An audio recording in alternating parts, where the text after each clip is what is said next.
You're listening to Trash Talk with your hosts, Sir Def Robert and Phantom GPK. So crack a pack, brace yourself and get ready, because things are about to get incredibly gross.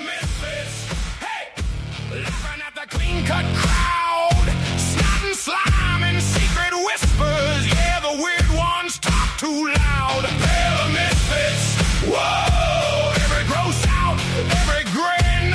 If you don't fit in their boxes, then this trash can let you in.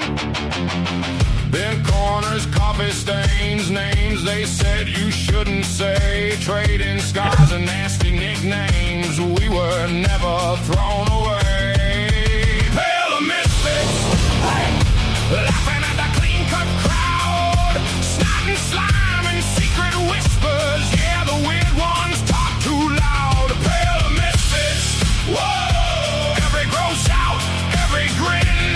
If you don't fit in their boxes, then this trash can let you in.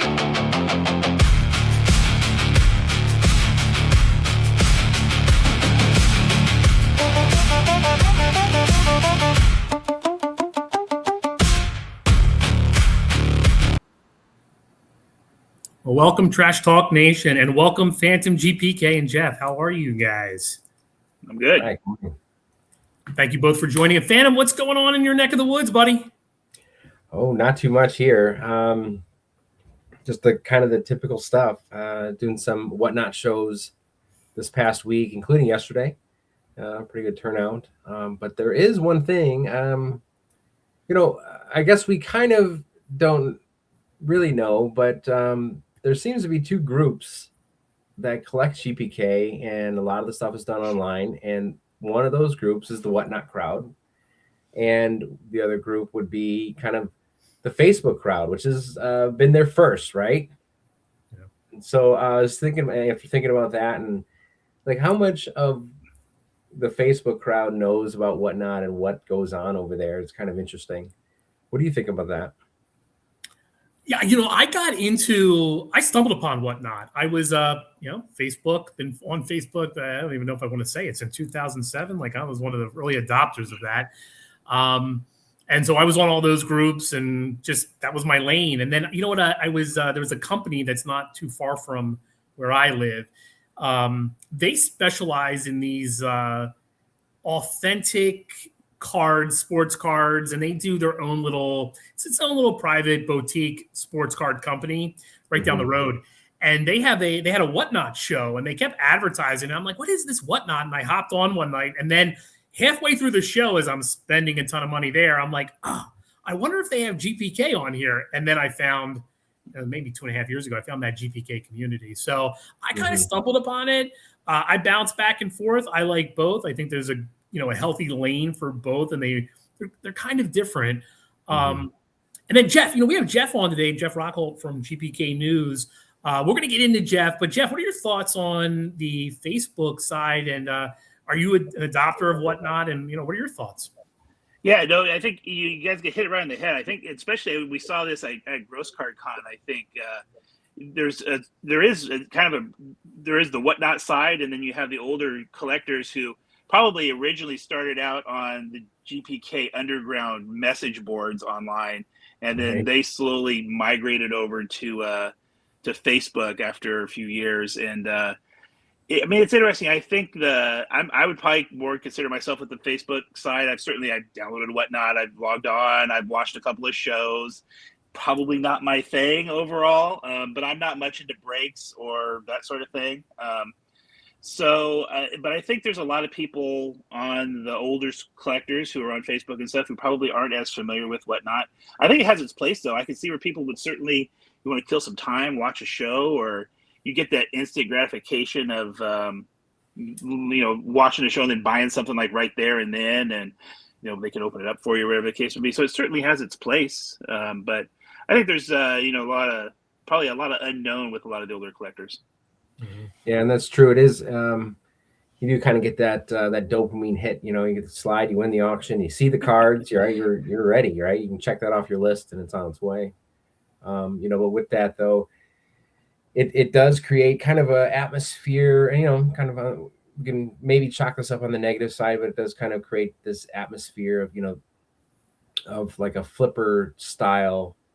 People want to buy and sell and buy and sell, and that that just, to me, that kind of just lends to greed a little bit, right? And so I can see these stories come out and people are apprehensive because they hear these stories, see these things, and it is true, but I mean, you could probably, the same thing could be said for Facebook. It's just not so fast, right? It seems like it's Facebook buying, selling, trading scene is just a little bit slower, and whatnot is super accelerated, right?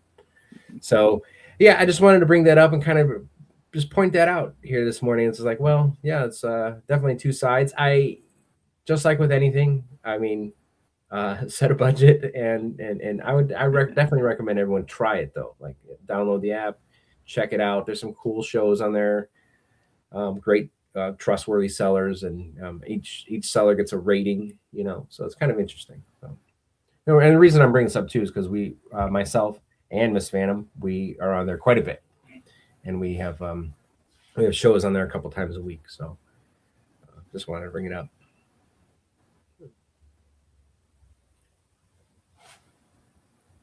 Well, I think we have a. Did we have a little internet snafu? I think we did. How long did that last? That was probably like a couple seconds, and we'll pick it up. And those listening out there, actually, that's the first time I think that's happened like that. But we'll keep it. We'll kind of keep it going, and then we'll look at the video. But we talk about this a lot, Phantom. We talk about buyers and the behaviors on whatnot, and we tend to see some behaviors that just aren't, I don't know. I'll just call it not friendly. And again, I think most hobbyists, they want to come on, they want to collect their cards, and they just kind of want to move on. Sure. But I know you've experienced some of these kind of, these more negative behaviors, and you want to shed any light on that, or some of the things you experienced on your show? Yeah, I can. It's an open forum, right? Usually when you're dealing with somebody on a Facebook page, they have, they put it out for the public to see, and then normally you kind of strike a tacit deal agreement, and then you guys are off to the direct message to finish it, right? But when you're on whatnot, it's so fast and furious, and everyone sees the whole, from the presentation to the item to the final sale. Everyone sees the whole thing, and it's kind of interesting. It's just more transparent right across the board. I've seen a lot of like I said, bad behavior, just sellers not happy with the price, or buyers not happy with the price, or just fights in between the two. It is weird to watch, and it doesn't happen all the time, but it does happen from time to time. Recently, what's been going on is there's been so whatnot, just like any other big corporation out there, has rules, and they put those rules out. You have to agree to them and all this stuff. If for some reason, about how your show is run, there's different reasons for that. But if you run a show doing GPK or any other product, doesn't have to be GPK, and you don't follow those rules, they will they'll send you a notification. Now, the way that they know that you're breaking the rules is somebody has to tell them, right? Mm-hmm. So we've had a rash lately of GPK sellers, and I'm sure it's everywhere, but GPK sellers being reported for not following one of their small rules, right? And some are more major than others. I personally got hit this past week, or was it last week, for a small infraction, which is just like a warning email. Hey, knock it off. And then you do it again, and think, hey, really knock it off. And then the next time they'll kick you off. Or suspend you for a little bit, right? That's happened to some other sellers. But I just thought it was funny. There's somebody, and they're doing, and there's been a rash of it. So it's been going on and on, like for 2 weeks now. Miss Phantom just got hit again yesterday for a small infraction. She has a bigger audience, so I can see that, like someone sneaking in and reporting her. But it's just it's been going on, and it's annoying, but also too from the seller side, it makes you kind of run a better show, right? Yeah. Just follow the rules closer. So Yeah.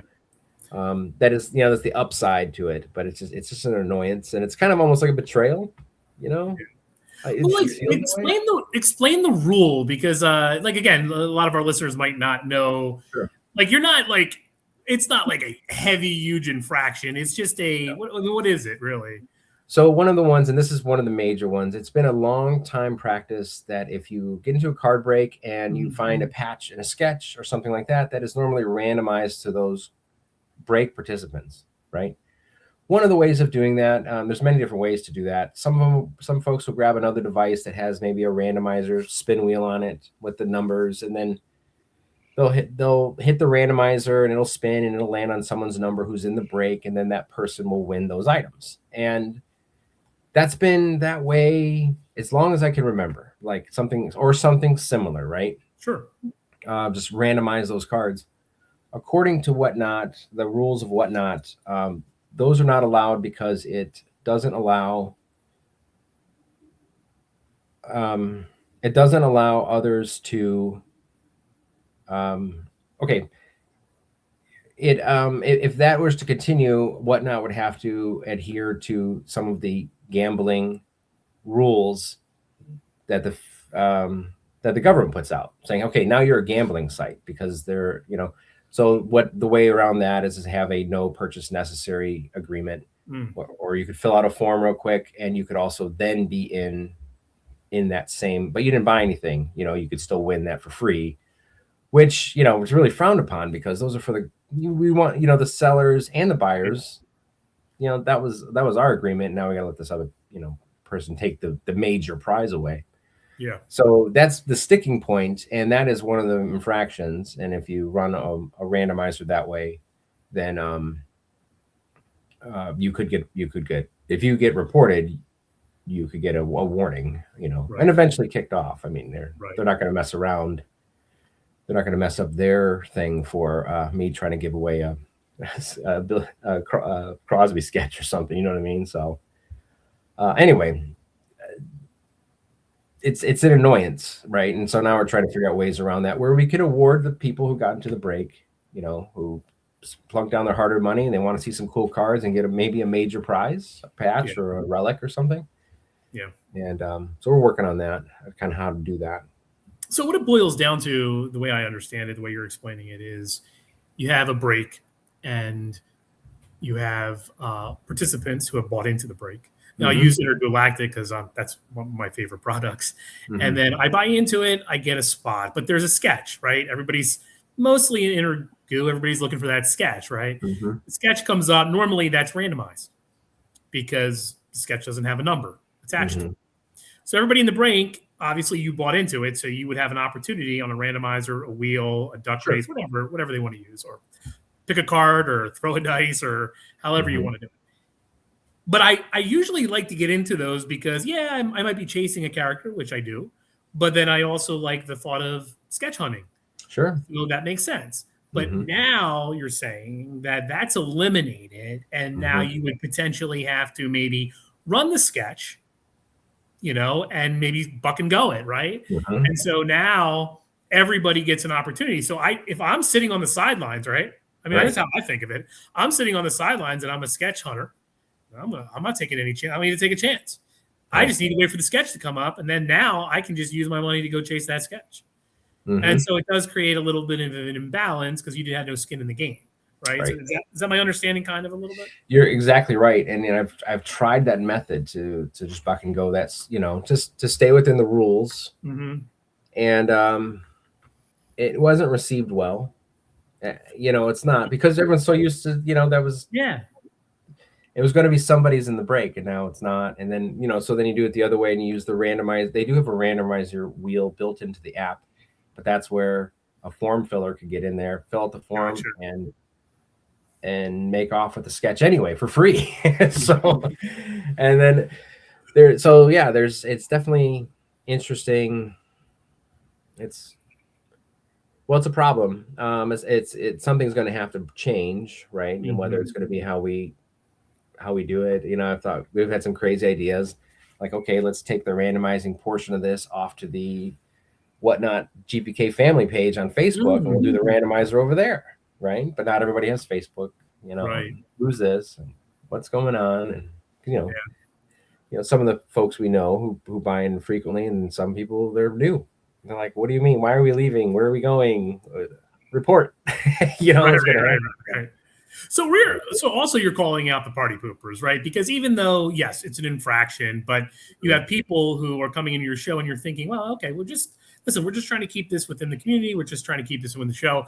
But now you got people reporting you because you're ethically you're doing the right thing, but you're breaking a code of whatnot, and then they're reporting you. Your show is getting a letter, and then you could potentially be banned. So we're calling out the party poopers. Like, yeah, we get it. We understand that it's is it a rule in the probably millions of rules of whatnot? But is it? I always, as someone, my background, I'm a behavioralist, so I always look at the behavior side of things, and I look at the ethical side of things. And ethically, you're doing the right thing because you're trying to give the people who have put in money an opportunity at this. Whatnot is saying, hey, listen, we have rules because we have regulations. So but it goes to the other end of the equation, right? Maybe, and I think we have talked about this, and I think other guests have talked about this, maybe Whatnot, is not the right place for that. Maybe it is the other platform because they have rules too, but they have the ability to do possibly things like this, because I do know I'm in a few groups and I'm on some waffles, if you will, and they have duck races, and I love them. I hate the hook a card and the dice. Like, duck race it, it's right in front of you. There's the shot. Boom, that's the winner, and we all move on to the next duck race. I got to do that. Duck race. I have to figure out how to do that. Yeah. One of my solutions, I told you, Buck and Go the sketch or something, because I did have this come up the day after this all hit, and then I was like, well, I'll try this, and I did that. One of my other solutions was, take it off platform, and like, but also my other one was like, hey, anything that's going to require randomization, which is normally your paper products, your kids at play, your vacation, your anything that would pop, Chrome 7 would pop out a sketch or something that would be randomized. Just run on Whatnot the stuff that is cut and dry. Chrome 1, 2, 3, 4, 5, and 6. Sapphire 1, 2, 3, 4, 5, and that's it. Everything would just go to the number, and there's no question. So that is an option. And then if I want to do a paper product, go over the GPK Whatnot family page and do that on Facebook. Yeah, that's so good call. that is another cleaner option, which would allow the randomization still. Well, until they get caught, right? So it's going to be a thing eventually. That'll make its way over there. So. Yeah. Well, listen, I think that actually we found another dumpster debate. We'll exactly. Right. We'll pin this one up, and I think we'll get into it a little bit more down the road. But I do want to get into our special guest today, Jeff Rockholt. So, Jeff, first off, before I turn it really over to you and we kind of ping pong back and forth, I want to thank you because we have a segment called Ooze News, and we have borrowed, if you will, a lot of news from your site. All right. Sounds good. Because I think Go ahead. What's that? I just want to be clear. I did message Jeff. I said, hey, some of your stuff. And he's like, that's cool. And we do try to give you credit there because, again, you are definitely a cornerstone of the hobby because, and you'll talk a little bit about that today, of how we get information, because that's important, and that gets us all excited about what's coming down the pike. But Jeff, I'm going to turn it over to you. My first question, which we ask all guests, is tell us a little bit about Jeff and how you got into this hobby. Yeah, sure, no problem. So I guess like a lot of GPK collectors, I'm 52. We're probably in a very similar age group. I started, my first cards was in 85 when I would have been like 11. And of course that was, GPK was so big. I try to tell my kids, kind of see how like Pokemon is today. That for a year and a half, 2 years, GPK was that, right, in the 80s. And so everybody had them. So that was my first taste of it. Really, series 1, 2, 3, I remember I was me and my friends were big into. Had some, the packs. My parents were not necessarily, they don't think they loved them, but they weren't against them. So go to the store, get a quarter pack, here and there for a while. So that was fun. And we would trade. And My school didn't ban them like some schools, you hear about, but so that was fun. And then I also collected baseball cards at the time, and even before then, I had started getting into baseball cards, and after then for a long time. So the Garbage Pail Kids slowly faded at that point, and I collected baseball cards for a while growing up. I got back into it. It was 2010. My wife and I were at Target shopping, walked past the card aisle, and I would always stop and look anyway because I collected baseball cards. And I saw a box of Flashback Series 1 sitting there, and I did not know they still made Garbage Pail Kids. I had no clue of the ANS era at the time. Didn't know that existed. But I said, oh, I'm going to buy some of these Flashback packs. And so I bought maybe 10 packs at Target that night, and it kind of took off from there, back into it. So it got to the point to where baseball cards became too much for me, too many sets. I'm not a huge dealer or anything, but I would buy stuff, break stuff, sell some stuff, buy some stuff, sell some stuff. And it just got to be too much. And I wanted something simpler. And I always loved the gags on Garbage Pail Kids as well as the art. And so I decided they still make these. So start doing my research. And there were a couple of great websites that were going at the time for Garbage Pail Kids. And it kind of slowly went from there. Very cool. Great series to get back into, Flashback. Yeah, it was. Those were a fun break, I think. If anyone's you guys had busted into the Flashback boxes, I thought those were fun. Yeah, some of the smaller ones, they bonus boxes. Yeah. And so go ahead. I'm sorry. Go ahead. Yeah. Yep. Oh, I took the silence and the opportunity of the silence to answer my question. So I guess if you had to pick one, what would you claim is your favorite series in GPK? Oh, wow. Okay. Well, I don't probably haven't thought about that. Gosh. You can circle back too. I'll let you think about it. Either OS1 or OS2. I probably would maybe lean towards OS2 a little bit overall. There's a lot of, every set has a couple of weaker cards and some stronger cards overall. And I'm more of a gag person. I think when you talk to a lot of collectors, they're either focused more on the art aspect of it or the gag aspect of it. And I've always been more focused on the joke of the card. Gotcha. And to me, that's always been one of the big lures to Garbage Pail Kids. So yeah, I think although the character, I collect Junkie Jeff, which is a Series 1 character. So it's a good one. Yeah. I'd probably say OS2. OS2.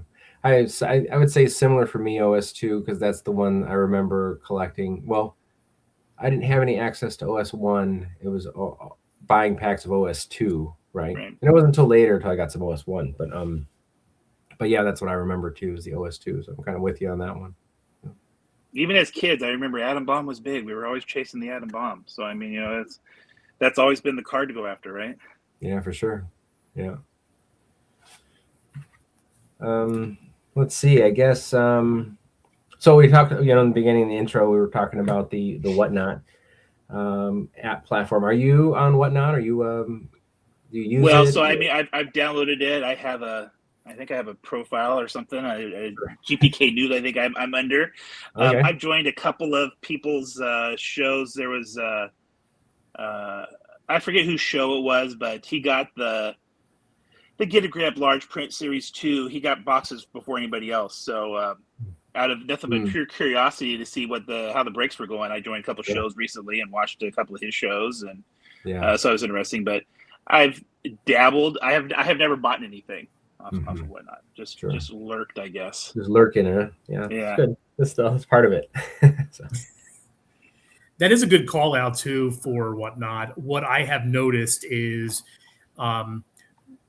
where obviously things sell out instantaneously on Tops or Second Market.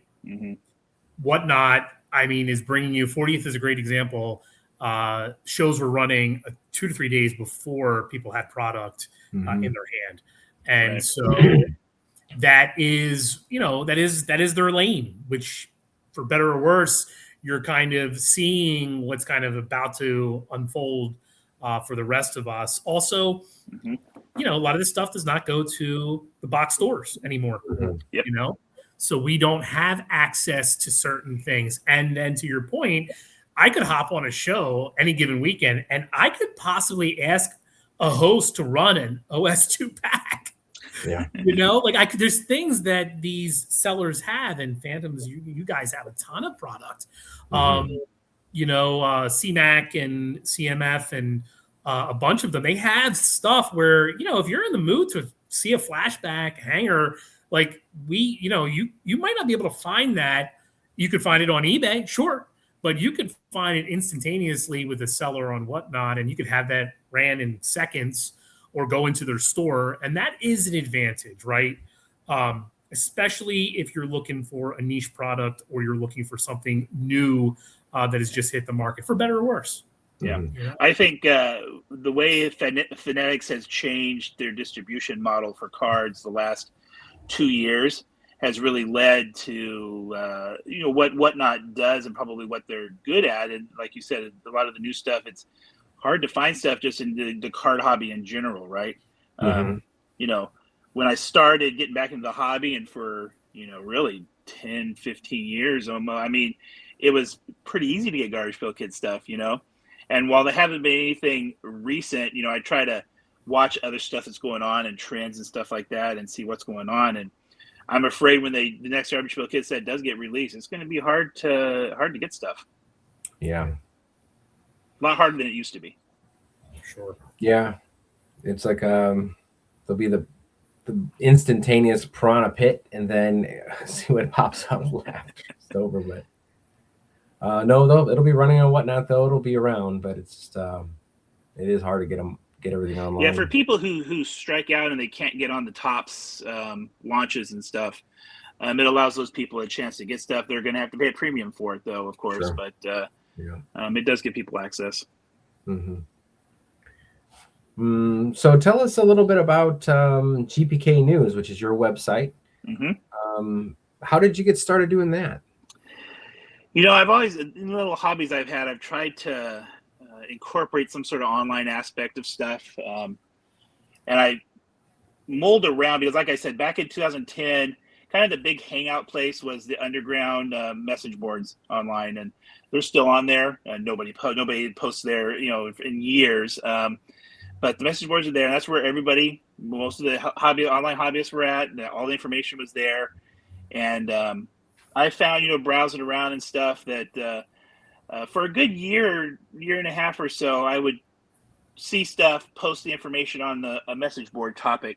You know, I just, oh yeah, hey, this is coming out, guys. This is coming out, guys. And just have a discussion about it with everybody online. And here's what's coming next. And here are the sell sheets, or here's, you know, this and that.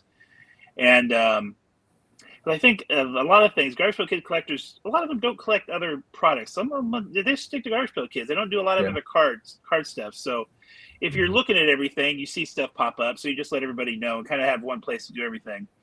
So, you know, there was a couple of websites at the time, you know, Aaron's GPK World site, Matt's GPK.com, great sites. So I wanted to incorporate something online, but I wanted to do something that they weren't doing, because it didn't make any sense to, those are great, you know, Matt's with all the photos of everything, and he's added a lot of historical stuff lately, and GPK World is just the historical reference for, you know, for GPK cards.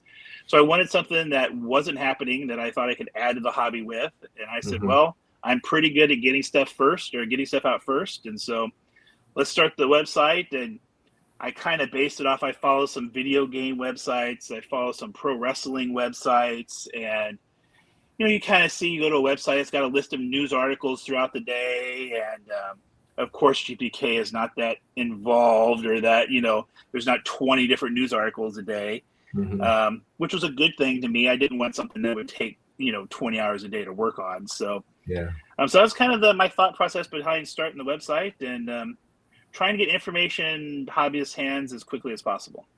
Yeah, that's true what you said about, you know, not 20 articles a day. It's, you know, it's supposed to be a fun hobby, you know, and we don't need another job on top of. No, you're right. And I made the decision. I I don't know if I'm just a control freak, but I do everything myself. I don't, Sure. I haven't reached out for assistance from anyone or guest articles or anything like Mhm. that. I do it all myself. So luckily with iPhones, you can do a whole lot from your iPhone. You don't have to be in Mhm. front of a computer all the time. So I'm able to put stuff up here and there. And, there's not a lot of GPK stuff. So a couple articles here and there. And when there's releases, it makes things a little bit busier, but Sure. that's kind of the fun of it. Yeah. So when there is releases, and I see this on your website, you'll write something, and it seems pretty much for every series that I've seen, and I don't know if that's true, but it seems this way. It'll say that the odds were not posted from Topps, right? And then a couple days later, you'll have some odds for of different pulls. Do you do all that math? Do you do that? Like I do. Yeah, I do. I'm a bit of a numbers guy. I do like the numbers and figuring stuff out. I would encourage anyone who wants a good laugh to read my Chrome 5 production article because the odds that Topps provided were so massively incorrect, and you could never figure out where they could pull these numbers from. I actually heard from a vice president at Topps at the time. I got an email saying that was an entertaining read. So everything was just so incorrect. I had to really, take some liberties to try to figure out approximate numbers, which I think I get pretty close on. So it's something that's fun to me. People probably look at that and say, "How could this be fun to you?" All these numbers and stuff like that. But I kind of like trying to figure out the number aspect of it. Take the odds, try to reverse engineer some things, figure out how many cards of the unnumbered types there are, and the trends. Right? Is to what Topps telling you in the odds? Is it correct or not? Sure. More often than not, it's not correct. There's a lot of things Topps every release they've never gotten odds completely right on anything. They're really hard to. Topps has problems with math, unfortunately. And some sets are better than others, of course. They've been doing a better job recently. I do think since Chrome 5, I think my article kind of flew around Topps and said, "Hey, this is kind of dumb. We need to improve, guys, what we're doing here." So I think it might have helped a little bit. And I don't know. I love that because it's like what an investigative journalist does, right? It sheds light on something and then someone fixes it, right? Because, and Jeff, do you maybe talk about this a little bit? Because we've had some guests on who talk about the hobby in general. And, I don't want to say GPK is the redheaded stepchild of their product line, but it tends... but you look at 40th, and Nancy called this out. We had Fancy Nancy on, who's a breaker and kind of an aficionado in her own right, and she makes the valid point. I had just got into a product, non-sports card, and it's a 30th release of Toy Story. This product is beautiful. The card stock is absolutely amazing, and then the 40th card stock, it's just you scratch your head. Yeah. So do you feel like I like that you said, maybe your articles are making, kind of an impact there. Yeah. And I do have, there's a few people at Topps, I talk to occasionally on things, and you're right. To call it the redheaded stepchild is not incorrect, but the problem is Topps owns the brand, right? And it's actually a problem for collectors because they don't have to do anything, right? Correct. Topps has to make baseball sets because they have a license with MLB. They have to make football, NBA, Disney. Like they have all these licenses that call out X number of sets you must do every year, right? And there's only so much printer space. There's only they only have so much facilities that can print the cards and demand and all this. So if they have to push something back, or they have to say, well, we don't have to do this, right, we're going to push back GPK because we own it, so we're not going to get in trouble from anyone. And two, while it makes money, it's not going to make as much money as MLB, NFL, NBA, et cetera, et cetera.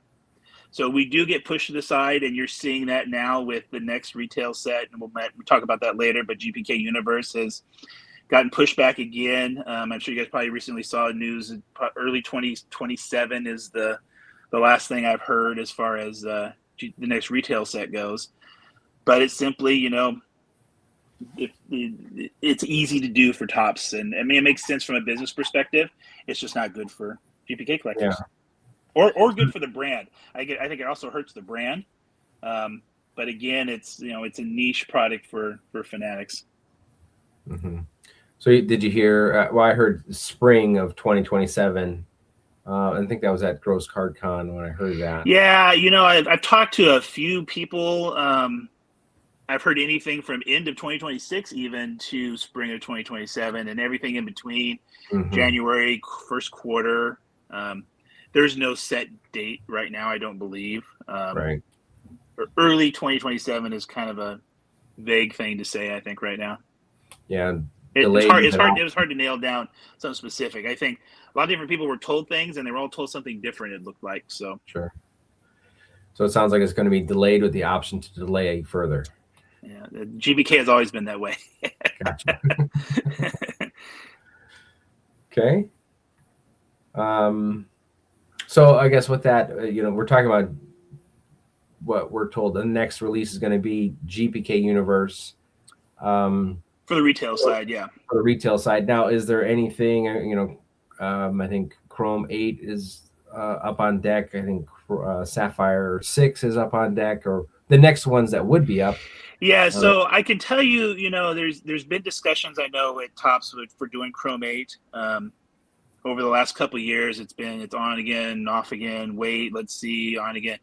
It's not currently planned. I don't think that's a secret, but doesn't mean it's not going to happen, sort of thing. So I know they've talked about what they're going to do after Universe, but nothing really there hasn't been a ton of stuff happen on any retail sets past Universe yet, at least. Mm-hmm.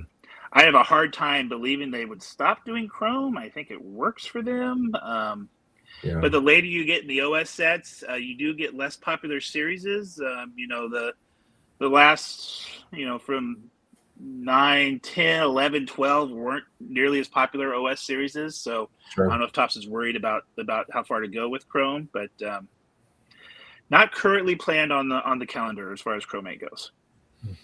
Yeah, I could see that. I've had those discussions with different collectors. I think Series 8, they'll be okay. There's still some pretty fun characters in there. Plus, they have the opportunity, making it like a 50 or 100 card, making it a 100 card set to add in their all new characters, which you can go wild with those, right? And make them just as cool as you want. Chrome's not dead, though. I can tell you guys that. There will be Chrome. I don't know if it's going to be Chrome 8, Chrome 9, Chrome 10. But at least from what I understand, Chrome's not dead in the GPK card world. Yeah. And then after what they did with Chrome 7, I can't see them ever going back to like no sketches and it's going to be more of the same. Yeah. I did like the changes they made with the set breakout and how they did 7. I thought that was it was a little weird, some of the subsets they added. I don't know if it went necessarily, but I thought it worked out pretty well. Yeah. I think with the subsets, they were actually some of my favorite. Mm-hmm. I think that there's so much they could do, right? And again, I hate to do comparison, right? Yeah. But I do collect sports, and I take a season, right? Right now, I take a break from GPK and I get into the sports, right? It's baseball season, and then I go back in the fall to GPK.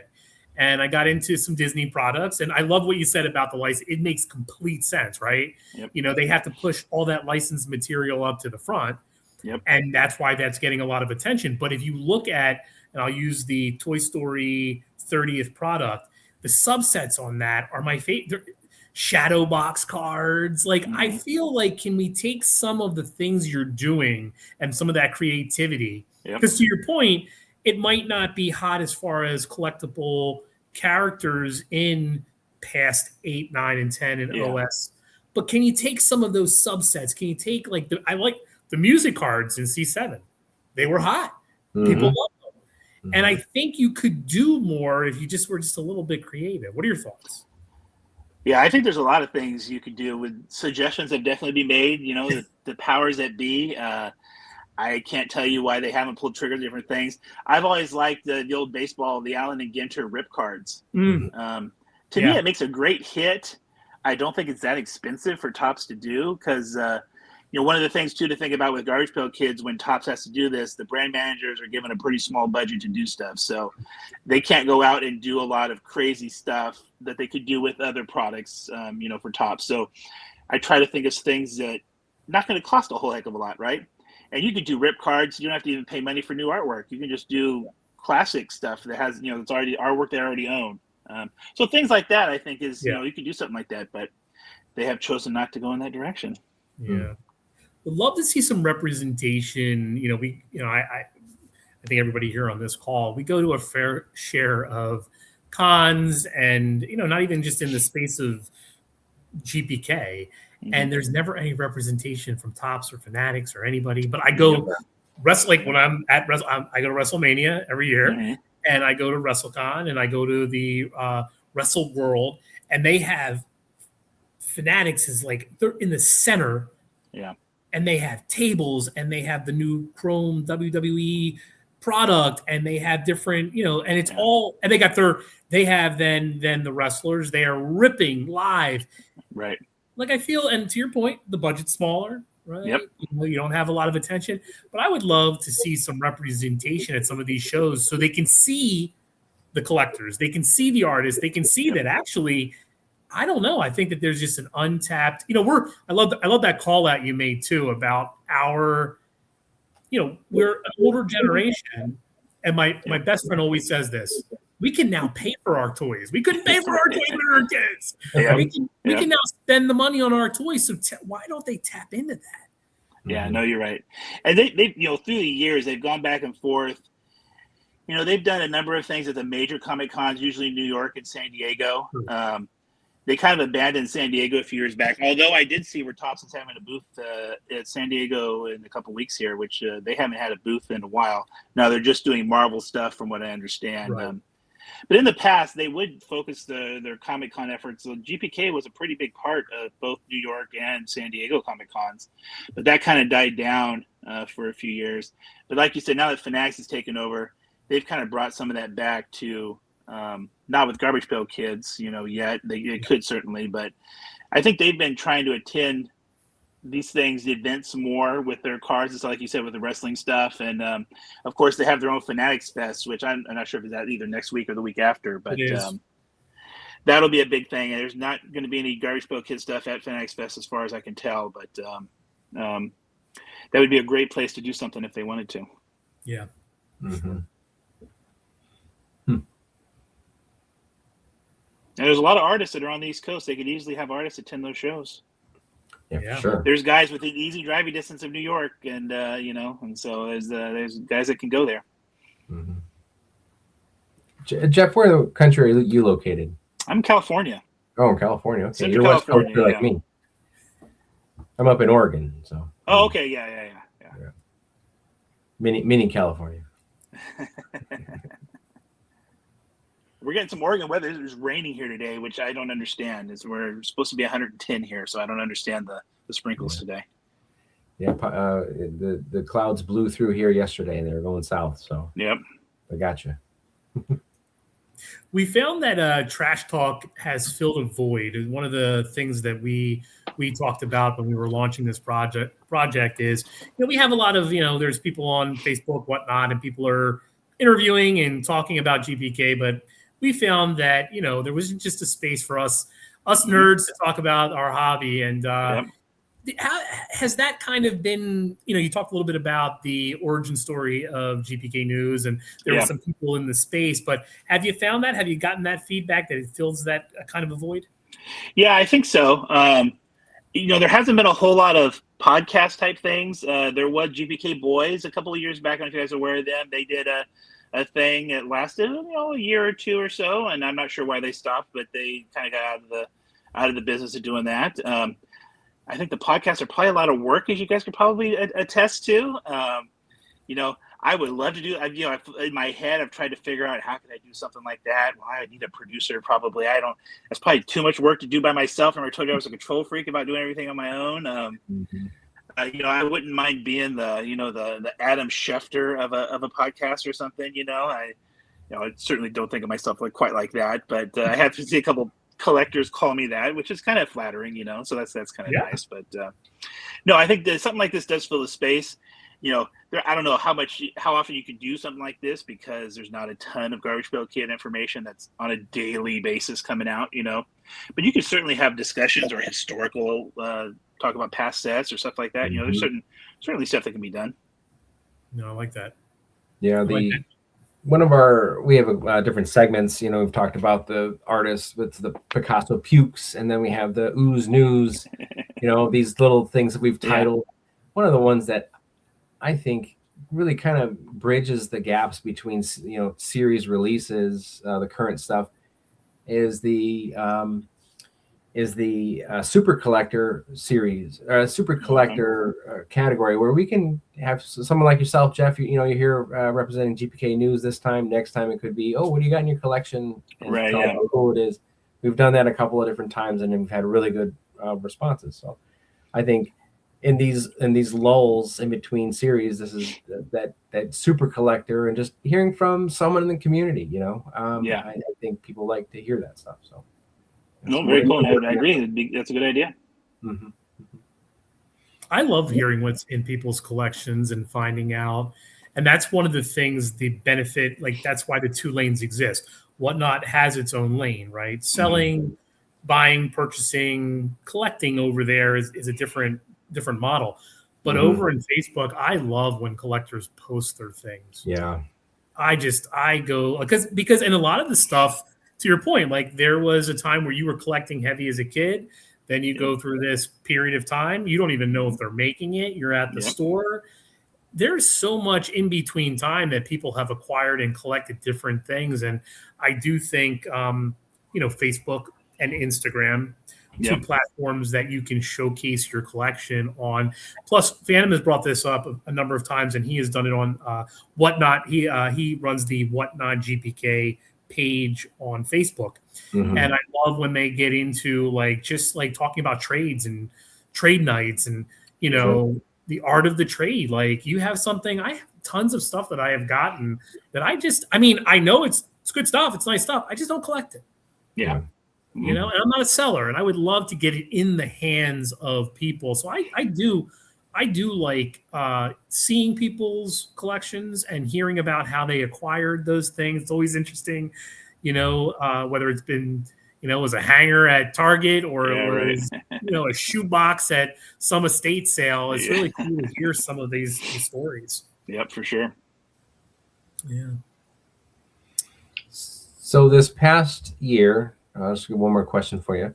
What was your, we had tons of releases, and so I'm going to be starting in 2025, and let's take it all the way up to Valentine's of 2026. Yeah. Which, and you've written about all the releases that came out from 40th and all that other stuff. Which was your, the one that you liked to write about the best this past 2026? Oh, that's interesting. I mean, I guess, the 40th was good and bad in different ways, right? I think the 40th was Topps got the distribution okay with that set, and how the packs were set up, the set construction and everything wasn't bad. I think the problem was, and most collectors' complaints was, is that's all you're going to come up with. The 40th set is just a reprint set, with very, very little new art. And granted, it is classic characters, and people are always going to go for that. You see there's a high demand today for 40th breaks. I'm sure you guys see, right, on all over the place. It's a good product to break. I think it probably works well for breakers from what I can tell. And collectors have it. It's a good rip, I think, for collectors too. But the problem is I like new gags, new art. I want to see new stuff, right? And Topps had different plans for the 40th anniversary. Universe was supposed to be a huge part of the 40th anniversary, and delays caused that stuff to slip and separate the sets into two different things. And there was supposed to be, a lot of other plans they had in store. So it looks like they kind of sputtered and didn't do much for the 40th, which is true. So it's kind of they did some good things with it, but there's also a lot of, could have been a whole lot better. Sure. So I guess when you say to write about stuff, there was a lot to write about with the 40th set, I guess, right? Both good and bad. A lot of content there. Yeah. Yeah. Retail, there always is with retail sets. They're just so much bigger, and then then the online releases end up just being smaller things. Mm-hmm. Mm-hmm. Well, excellent. Well, Jeff Jeff, Robert? well, no, I was just going to conclude this segment because, Jeff, that is fantastic. Also, Jeff, I think you teed up something we might have to circle back with. Might have to have you back on the show, talk a little bit about new releases when they come up, and maybe there's an opportunity there to collaborate a little bit more. Rather than us piecemeal it together, let's go straight to the source, the primary source. That's right. Yeah, no problem. Feel free to reach out, guys, whenever you need me. No, we definitely appreciate it. Lots learned here. And again, we also have to thank you. I thank you just kind of on behalf, I don't know if I'm allowed to, of the community. I know just personally, I love reading your stuff. And when your stuff comes out, it just kind of helps us to know kind of what's out there and who's kind of speaking on our behalf in terms of keeping, I love it that you're keeping basically Tops a little bit honest with us on, releases and odds and things like that. So I thank you. Thank you on behalf of Trash Talk Nation. Phantom? Yeah, no, same thing here. Love your stuff. And, the ideas that anytime it's rumored that something's coming out, or we get the announcements coming out, better check GPK News. So, thank you. I appreciate it. And, I always know a lot ahead of time, and it's not my place to reveal stuff that shouldn't be revealed yet. So, I'm just, I'm not necessarily your Adam Schefter who's going to report on any little thing that they know is happening, and, right. I do try to follow. I mean, although I'm certainly not a journalist by trade, or I don't even want to call myself a journalist, right? But I try to follow some sort of standards. I trying to make sure things are right, and I got information from multiple people before going with something. But there's certain things that I'm not out to hurt anybody or hurt any companies or anything like that. So got a whole thing, and with Tops, everything changes week by week. So I don't want to report something and then it's not going to end up happening. Yeah, the quality over quantity mindset works for what you're doing. So that's kind of what I've found out. But thank you guys. I appreciate the nice words about the website. I do. Absolutely. Not a journalist, but I would say a garbage connoisseur, if you will. Yeah, there you go. No, we definitely appreciate it. And we want you to stay on. We're only going to be on for a few more minutes. We're going to get into dumpster debates. And maybe you'll have a hot take on it. But dumpster debates, hot takes fly, voices rise, from set rankings to collecting philosophy. Arguments get loud and occasionally settled. So this week, actually, it was something that Phantom put out there, I believe, on the Whatnot page, but I could be wrong about that. He posed a question: to rip or to ship? And so, Phantom, can you maybe explain? You talked a little bit about Whatnot earlier, so explain the ripping and shipping philosophy from a Whatnot perspective. Sure, from Whatnot's perspective. So we talk a lot about Whatnot because we have a popular show on there. But one of the things that you can do on there, you can purchase sometimes, or you might win, and depending how the show is set up. You could buy a sealed pack of any GPK product, and you might win that in a pull box or a spin wheel or different games that are on Whatnot. And the seller will often give you the option to rip or to ship, right? And so that meaning the seller will then rip the pack open and reveal the GPK goodness that's inside, or just throw in the envelope and send it to your house, and you can do it. You have your own personal rip at home. That's what a rip or ship is. You get that option. And if you don't mind, I'll just jump in and tell you what my thing is. And so when I first started back with GPK, and then I first started with Whatnot, I often chose to ship it. I thought, why would I want to rip it? When I get it home here, and that was often met with like a little bit of disdain. Like, what do you and not from the seller. The seller's always been cool. It's been the other guys. They want to see it too. So you kind of, when you're first starting out, you don't kind of have that social attitude, right? It's because it is a social, website. It's social. It's a social experience because everyone is wanting to see the GPK too. That's why they're there. And so, but now it's become permanent rip. Just you do it. And my argument: do you rip or do you ship? And I say it's probably pretty common for a new Whatnot participant to ship. I would just say that. Not always, but it seems that way. frequently. Now I always rip because, I want everyone to see the cards. These sellers that we buy from, we now trust them. We know them. It doesn't matter. Like, that card will make it. They rip open a Jumping Jordan out of 30th anniversary. If I don't trust that my card's gonna make it, I don't buy it from that person. So, but the ones that I do buy from, I trust them, and it will make it, or they will make it right. This is the kind of relationships that you build over there. So I have no problem with them ripping it and seeing it.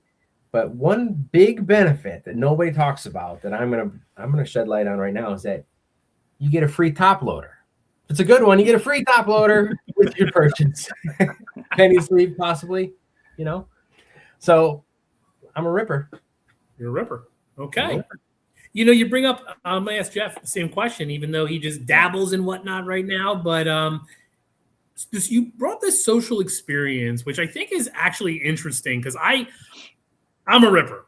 And I always say rip for the people, because we're in this room. There's 30, 40, 50 people. We're all hanging out. I've said it a million times. I listen most whatnot shows. I put on the stand. I'm doing something else in the house.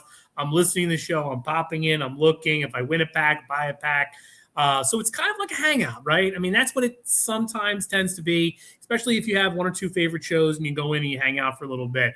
It's like the nerd cheers, if you will. Like Norm's in the room, right? People are in the room that you know. It's like buying a beer, right? And you have that rip. So I've always been a ripper. Now I will say, if I buy sealed product, a blaster or something along those lines, I'm probably going to have it shipped. And also, mostly as a courtesy, I don't want to interrupt the flow of the show to do something that big, unless the seller wants to do something like that as part of the show. But I do feel the social piece of it. I do feel it's also tends to help the seller out, right? Because that's part of their show. Mm-hmm. They get a huge card because we've seen that happen we've seen a Givey, a sketch, an auto, a plate. I've seen that. It's in the pack. Mm-hmm. And then that's a big deal for that particular show to be able to pull that out and to release that. So I'm glad you brought that up. Jeff, your thoughts? Yeah, I think you guys, there's probably no right or wrong answer to this question, right? It depends what kind of collector you are. I think maybe that's why I don't dabble more in whatnot, because you're right, with the social thing of the whatnot, it makes sense to rip it during you have all those people there, they want to see what the packs are. That makes perfect sense. For me, though, there's nothing more fun than ripping packs. That's right. That's the whole. I don't gamble a lot, but I enjoy gambling, right? And whatever Fanatics wants to tell you or anyone wants to tell you, cards, this hobby's gamble, right? When you open packs, you're basically gambling, and that's fun to me. It scratches an itch. There's nothing more fun than to get a bunch of boxes and just rip packs. But if you're on a whatnot show and you're buying a pack of something, it probably makes perfect sense to rip that on the show, and that way everybody can see and either rejoice in what you got or offer your condolences when you got nothing. Yeah, that happens, I think, more than not. Is that it's most Giveys tend to be a little bit on the dud side, but again, like I said, we've all seen these sketches kind of be released. I'll throw one more thing out there in this, and if you want to share, but the controversial mandatory rip, where there's a product and the host is saying, if you buy a pack, hey, listen, just as a reminder, or it'll be in the show notes, that this is a mandatory rip. What are your thoughts on that? I would say that's usually for a reason. It's not, you know what I mean? Let's say you're opening a box of all new Series 6 and the seller is framing that as we're doing a Hogan rip, right? We're going to do it. We're doing a Hogan hunt. We're looking for the Hogans, or all new Series 3 and you're going to do a Trump hunt, right? We're looking for these cards. You can assume there's probably 1, 2, 3, depending what the box is, that those will be in there, and you want to kind of keep count of that for future buyers. you don't want to burn through, the first 20 packs and there's 4 left. And like, there's probably a Hogan in there. And like, nobody knows and nobody's going to, and also too, if that's what you're framing it as, you want everyone to have an opportunity as that. So you wouldn't want them to have no chance, right? You pulled out 5 Hogans out of a bonus box. It's like, oh, there's 2 packs left. Who thinks there's a Hogan in? I doubt it. So I think that kind of keeps depending how the seller frames that, Right. and if he just has them out there, like, buy a pack.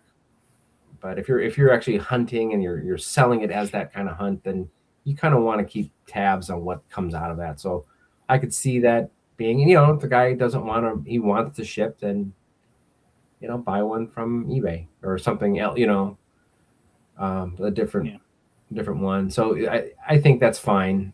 One of the big ones that came out recently was the PUS, the Poor Unfortunate Souls, Get a Grip release of cards, 500 boxes. We were doing, because the 1 sketch per box, and that would really change a buyer's mind if they wanted or not if the sketch was revealed. So I would say, something like that. It's just how you frame it, how you write it up on your show notes, and how you explain it beforehand, so everybody knows what they're getting into. Yeah, I think consistency is important there too. The show note feature is important. I think also because I did see 2 incidents since I've been on Whatnot where that mandatory rip situation went south. One was they were ripping a case, and then in that case they were ripping boxes. Then someone came into the show halfway through, bought a box, and then it's a high-end product. They're spending $400.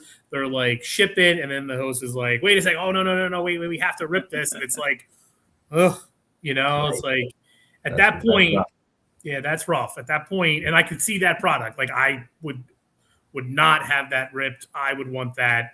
Sure. And, and then I saw another one where they were ripping packs. They had new release. They have a box open. But to your point about the 1 sketch, then like halfway through, the host realized what's happening, and then they revert. They're like, okay, well, we have to open all of these because, and then everybody's like, well, wait a second here, right? So as long as you're consistent, as long as you have the rules up there, as long as you've explained it to the purchaser, I think maybe that's a mood issue. But you bring up some good points there. So yeah, I found that you have a lot less problems. The more time you add and you do, you spend preparing for the show, the less problems you're going to have. That's just the way it is. Yeah. And anything, right? If you hip shoot everything, it's going to look like it.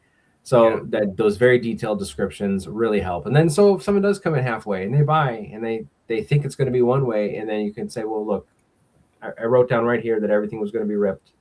Yeah. That's what you swiped on, and that's what we're going to have to do. So maybe you can then offer something else, or you know what I mean. But you want to make sure things happen too, right? You have to be ready for that. Prepared. All right, so I think Jeff, you summed it up perfectly. There is no right or wrong for this.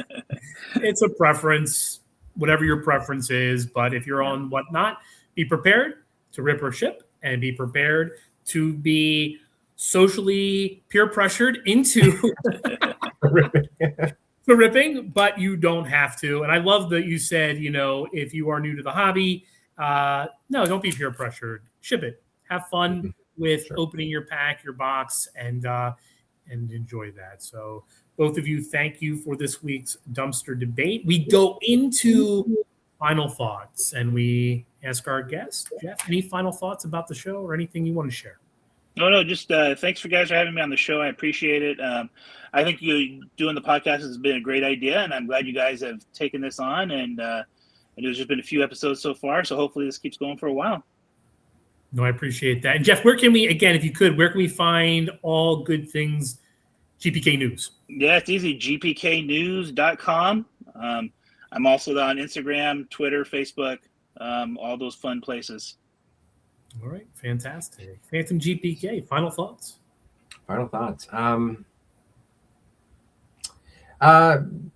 Free top loaders. That's it. That's all I can tell you. Rip your cards, get a free top loader, and enjoy it. Not much to say today. I've said enough. No, you brought some really good points, though. Thank you. And again, as you know, our in-house resident whatnot seller, you bring a lot of fresh perspective to that platform there. And again, I can't rave enough about both of your shows. I love popping into either one of your shows during I love the social aspect. It's there. I'm not pressured into buying anything. I also love your shows because you're always spitting out knowledge, which is great. You know, I'll hear like a new buyer come on, and then you take your time explaining the series or the product or the line or what they should be doing. And I think we need more of that in these shows, because there are a lot of people returning back to the hobby or just never really got into GPK. And you're kind of, I'll always see like, you know, what is this and how does this work? And you take the time to explain that and to, you know, to kind of educate them on what your show's about and what the product's about. So I appreciate that from you. For me, I will say just appreciation again for all of our listeners. We have now gone over the 100,000, so 100,000 viewers in 10 episodes. This is our 10th episode. We are available on Facebook. We are also available and archive on Trash Talk GPK on YouTube. So please find us at both. You can reach us at trashtalkgpk@gmail.com. If you have questions or you would like to join the show or you have recommendations, we are always open to listening.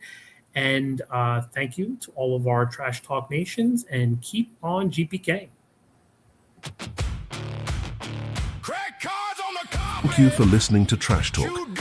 Tune in every Sunday with your hosts, Sir Jeff Robert and Phantom GPK, as they celebrate the gross, the great, and all things GPK.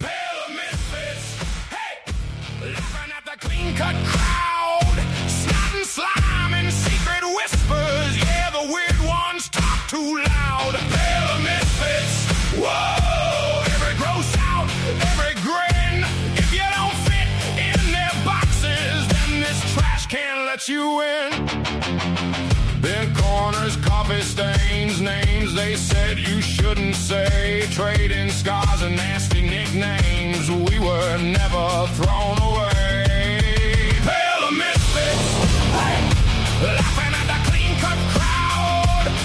And slime and secret whispers, yeah, the weird ones talk too loud. A pair of misfits, whoa, every gross out, every grin.